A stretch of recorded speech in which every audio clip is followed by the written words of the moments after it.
نه این شرایطی که برای شما را مهیا میکنه از طرف غمخوری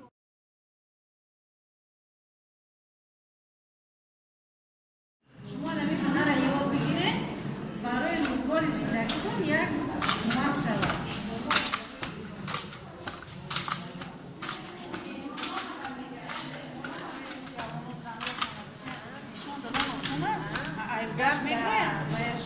Здесь